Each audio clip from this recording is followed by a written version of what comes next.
Now, in case of salts basically are formed by the neutralization reaction. So since salt is a product of neutralization reaction, ideally a salt should be neutral. Okay, it means that an acid has reacted with base to form salt and water, and that's what is known as neutralization reaction. So ideally a salt should be neutral, but is it? No. Okay, sometimes salts are not neutral. So we will understand when the salts are neutral and when they are not. Okay, so we will discuss about neutrality of salts. So salts are of three types. Okay, salts are of three types, and these three types are dependent. These three types are based on the reacting acids and bases. These three types are based on the reacting acids and bases. Okay, for example, if we have a strong acid reacting with a strong base, now we need to recall what is a strong acid. A strong acid is the one which completely dissociates in water to form ions, 100% dissociation. Strong base is the one which completely dissociates in water to form ions. So a strong acid and a strong base will form a neutral salt plus water. Okay, neutral salt plus water. For example, if we have sodium hydroxide, which is basically a strong base. Sodium hydroxide is one of the strongest of all bases. Okay, this reacting with a strong acid, let's say hydrochloric acid. So this is basically hydrochloric acid, which is a strong acid. So this will form sodium chloride, that is salt, sodium chloride, which is also known as common salt. Sodium chloride and water, that's the neutralization reaction. Okay, that's the neutralization reaction, acid plus base is equal to salt plus water. Now since it's a strong acid and a strong base, this will be a neutral salt. So neutral salt will have a pH of 7. A neutral salt will have a pH of 7. Okay, I hope this is clear. In the same way, let's say if we have potassium hydroxide, and this is treated with sulfuric acid. So potassium hydroxide again is a strong base. Potassium hydroxide is a strong base, and this is sulfuric acid again, which is a strong acid. So obviously the salt that will be forming, that is potassium sulfate, will be having a pH of 7. That is potassium sulfate will be having a pH of 7, and we have water, H2O, that is water. Okay, so this is potassium sulfate, 2KH plus H2SO4 is equal to K2SO4 plus H2O. So this will again be a neutral salt. Why? Because this is a strong base and a strong acid. Potassium sulfate plus water, this is basically a neutral salt. Okay, so strong acid and strong base will form neutral salt and water. Now, if we have a strong base but a weak acid reacting, then the salt that will be formed will be a acidic salt plus water. So ideally what was supposed to be formed was a neutral salt, but in this case it's not a neutral salt that is getting formed, it is an acidic salt that is getting formed. Now what do you mean by acidic salt? So acidic salt will have pH of less than 7. Acidic salt, sorry, this will be a basic salt, I am so sorry, this will be a basic salt. So this will be having a pH of more than 7. pH of more than 7. Now why does this pH of more than 7 happens? See, let's say, first of all, let's say a strong base, that is NaOH, and let's say a weak acid, that is carbonic acid. So this is basically sodium hydroxide and this is carbonic acid, okay, which is a weak acid. This is a strong base, and when they react they will form Na2CO3, that is sodium carbonate, and sodium carbonate is basically a acidic basic salt. Okay, basic salt, it will have pH slightly greater than 7. This will have pH slightly greater than 7. Okay, for example, I don't know whether we will have this. Okay, so let's see as to why this gets formed. See, when hydrolysis of a salt Hamlet's. Hydrolysis means breakdown by water. Breakdown by water. Okay, so let's look at this. So when this sodium carbonate, okay, sodium carbonate is treated with water, okay, when it's sodium carbonate is treated with water, again what will form? It will form sodium hydroxide and carbonic acid. First of all, this reaction was not balanced, so I'm just balancing it here. I suppose now it is. Okay, so the same way into CO3, this will form sodium hydroxide plus carbonic acid. Now look at this. This is a strong base. Sodium hydroxide is a strong base. So strong base will undergo 100% dissociation. 100% dissociation into what? Sodium and hydroxide ions. Okay, and this is a weak acid. This is a weak acid that will go partial dissociation. This will undergo partial dissociation into H plus plus CO3 2 minus. Now look at this. Okay, the concentration of OH minus ions in solution, or rather that means salt solution, the concentration of OH minus ions will be much more than the H plus ions. Why? Because sodium hydroxide has undergone 100% dissociation. However, carbonic acid, being a weak acid, has not undergone 100% dissociation, because of which OH minus ions will be more than H plus ions. And we know that pH of a solution is inversely proportional to the concentration of H plus ions. So this is the concentration of H plus ions is low. Okay, concentration of H plus ions is low, so the pH value will be high. pH value will be high, which means that it will be a basic solution. Okay, it will be a basic solution. Similarly, if we have basically a weak base and a strong acid reacting, then we will have an acidic salt and water. So we will have acidic salt and water. Okay, for example, a weak base is ammonium hydroxide. This is a weak base, ammonium hydroxide, and when ammonium hydroxide reacts with a strong acid, let's say we take HCl, this will form NH4Cl, that's ammonium chloride and water. Okay, ammonium chloride plus water. This ammonium chloride, again, if we make a solution of it in water, ammonium chloride, if we make a solution of this in water, so NH4Cl plus H2O, this will also undergo hydrolysis. Again, what will be formed? NH4OH plus HCl. Now look at this. HCl is a strong acid, so obviously it will undergo 100% dissociation to form H plus and OH minus ions. I hope this is visible. Okay, and NH4OH being a weak base, this is a weak base, so it will undergo partial dissociation. This will undergo partial dissociation to form what? NH4 plus and OH minus ions. So obviously, okay, I'm so sorry. HCl undergoes 100% dissociation to form H plus and Cl minus ions. NH4OH undergoes dissociation to form NH4 plus and OH minus ion. Now this is partial dissociation, this is 100% dissociation. Okay, so this OH minus ions, the OH minus ions will be much lesser than the H plus ions. Why? Because HCl is a strong acid, so 100% dissociation. NH4OH is a weak base, so partial dissociation. So here the H plus ions will be less.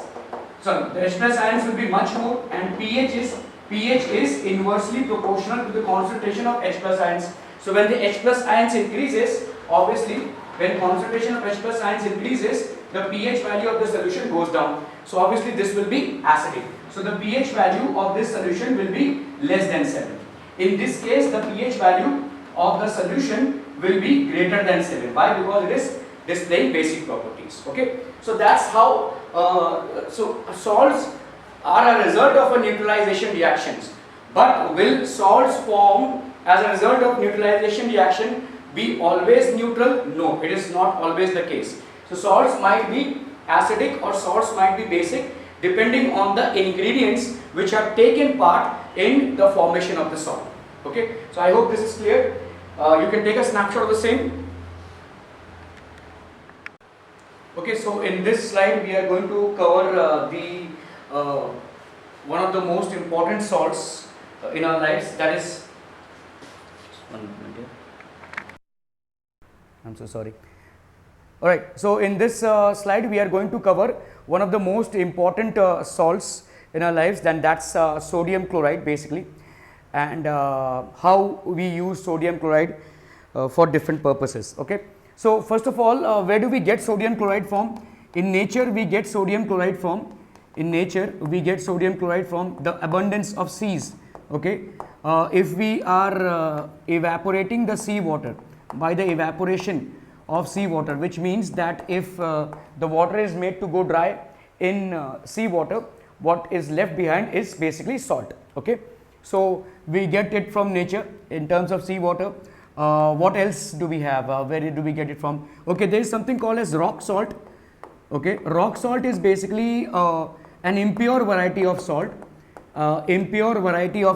and this is basically obtained, impure variety of salt. However, in medicines it is used for, especially in Ayurvedic medicines, it is used quite extensively. Okay, so rock salt is from deposits of earth. This is something that we obtain from deposits of earth. Okay, deposits of earth, and it is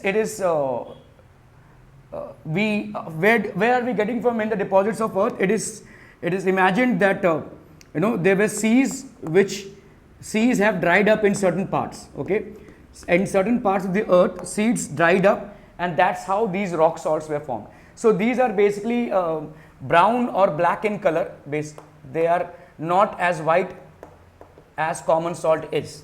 Okay, however, they are used for certain medicinal purposes. They are impure varieties of salts because they have certain earth materials or earth elements in it. Okay, so this is how we obtain salt. We all know what salt is.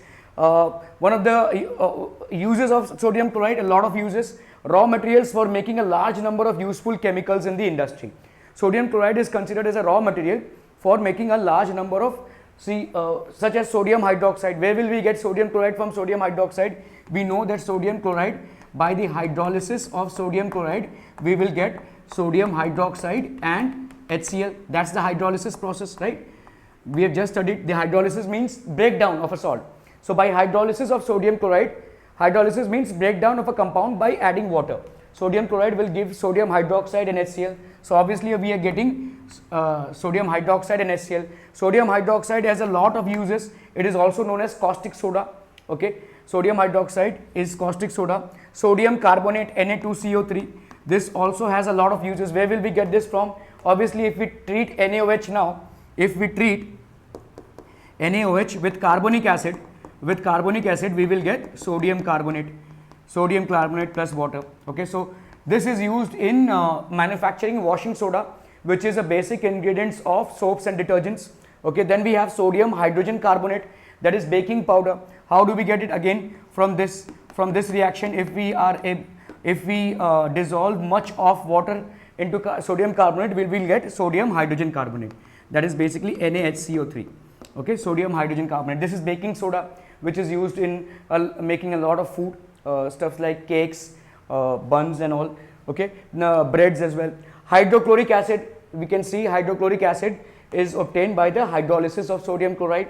Hydrogen and chlorine. How will we obtain hydrogen and chlorine? See, this hydrochloric acid, if we treat it with a metal, it will give us hydrogen gas. Okay, obviously even if sodium hydroxide is treated with zinc, it will give you sodium zincate and hydrogen gas. Chlorine is also obtained like this. Okay, from hydrogen chloride we can obtain chlorine. Sodium metal can also be obtained. Okay, so all these are basically some things that can be obtained directly from sodium chloride. Okay, what do we have as? Obviously cooking food. Okay, this increases the flavor of food, since we all put salt in most of the foods that we consume. Okay, so salt is obviously added as a primary ingredient in food.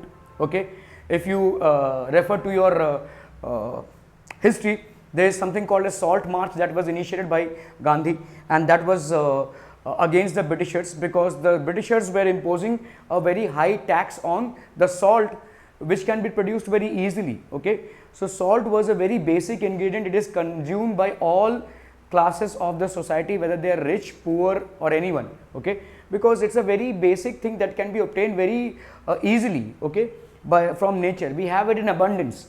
So still the Britishers were charging a lot of tax on that salt, and hence Gandhiji revolted by announcing the civil disobedience movement by initiating a salt march or a Dandi march. That's what they say. Okay, so salt is basically a basic ingredient of all types of foods, almost all types of foods.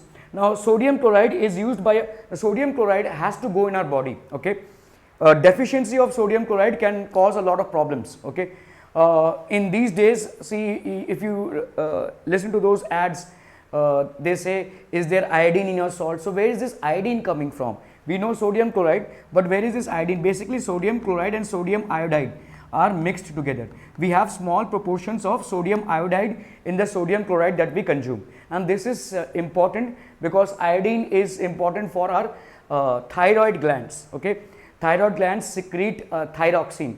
Many people who have thyroid problems are suggested by doctors to consume a lot of salt or iodine deficiency. Basically people who have iodine deficiency can and this can lead to thyroid problems. They are suggested by doctors to have either too much of salt in their food, a little more than what they naturally have, or consume seafood as well. Okay, because seafood or the fishes that we get from sea will have a high content of salt in their bodies. Okay, so used by a body for the working of the nervous system. Why? Because nervous system works on electrical impulses. Nervous system works on electrical impulses, and these electrical impulses are generated by ions which move throughout our body. Okay, so working of the nervous system, this basically generates electrical impulses, and electrical impulses are dependent on ions. How will we get these ions in our body? Obviously sodium chloride will be the entry point of ions, because sodium chloride, being a strong salt, will dissociate into sodium and chlorine ions. Electrical impulses that are generated within our body for all types of voluntary and involuntary actions, we will learn it in neural control and nervous system. Okay, so that is basically impulses, for generating impulses. So nervous system has a lot of dependency on the number of ions, and sodium chloride happens to be a strong salt, so it will completely dissociate to form sodium and chlorine ions. We can get an abundance of ions from sodium chloride. Movement of muscles, obviously reflex actions. Reflex actions are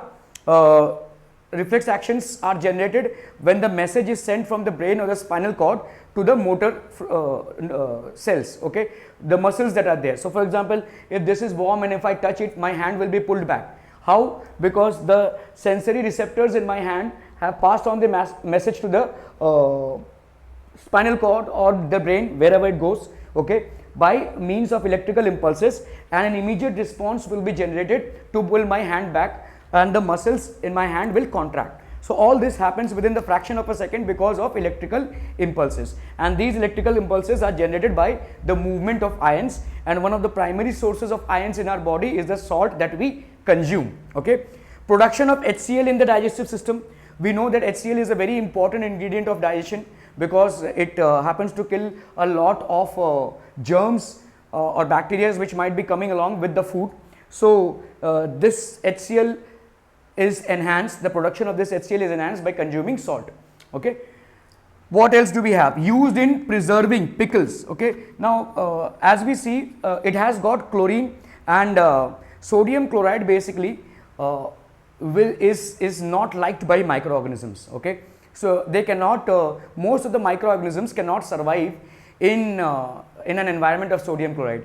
If you take some salt, okay, if you take some salt in most of the food items that we consume, if you keep them in open vessels, they will get deteriorated. They will become inconsumable or inedible in due course of time. Even a bottle of oil, if you keep it open, cooking oil, that also will degenerate. However, salt, if you keep it in open, nothing will happen to it, because microorganisms do not like the environment of salt. Okay, so hence it is used in preserving food. So pickles, they make use of salt. Anything that we are combining salt with will preserve it. Okay, so pickles since pickles are used for a very longer period of time, okay, they are mixed with salt. Even if you see, most of the pickles are basically salty in taste. Okay, the reason why this happens is because we boil them in salt water. If you look at anybody preparing pickles, let's say mangoes are used in preparing pickles, they are boiled in salt water.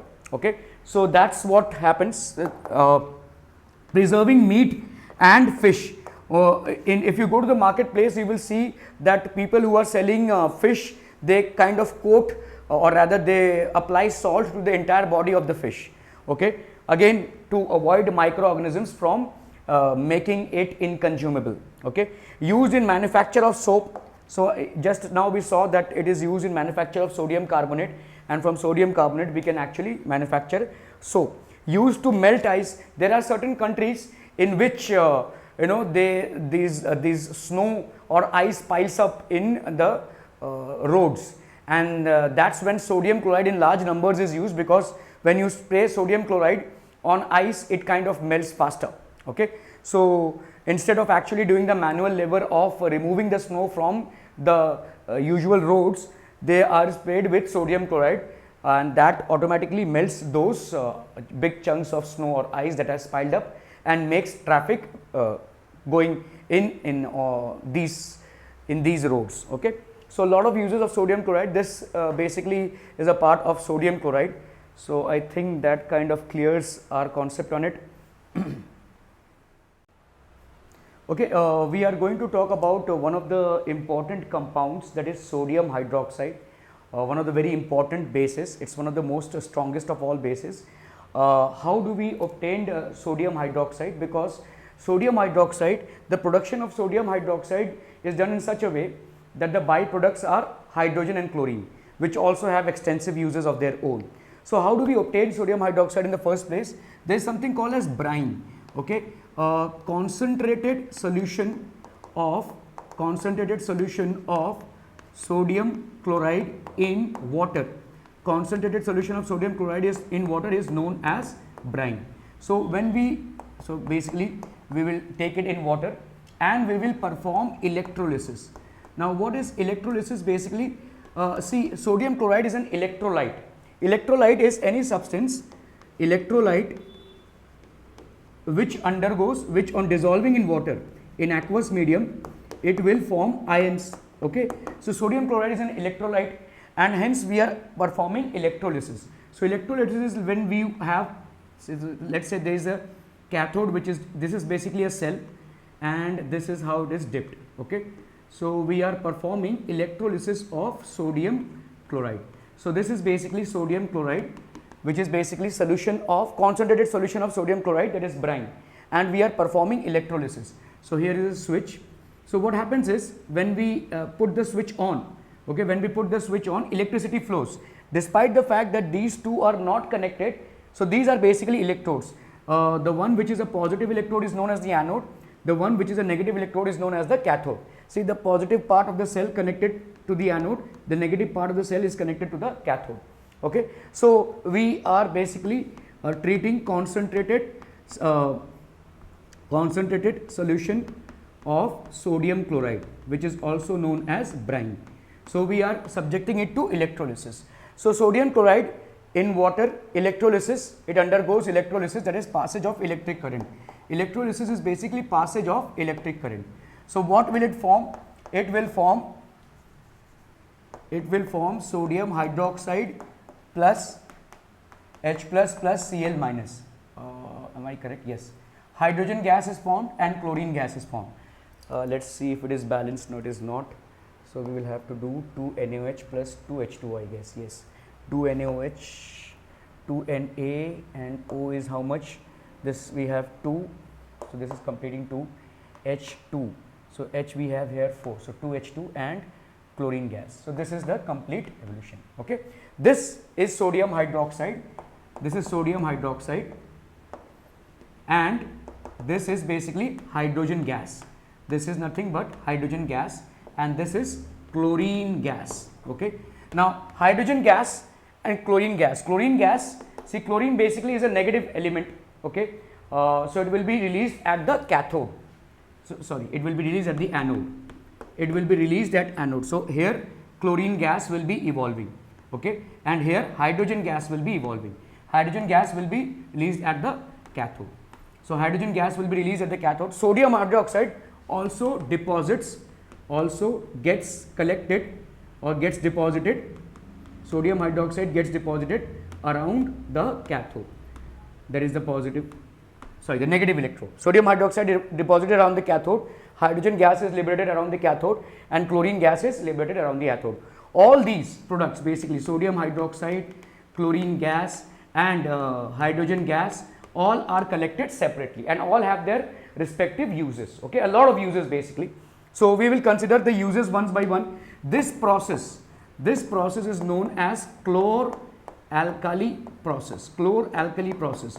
Why chlor-alkali process? Because chlorine is obtained and alkali, that is sodium hydroxide, is also obtained here. Although hydrogen is also obtained, this process is known as chlor-alkali process. Okay, so chlor-alkali process is the process in which we are carrying on electrolysis on a concentrated solution of sodium chloride, which is also known as brine.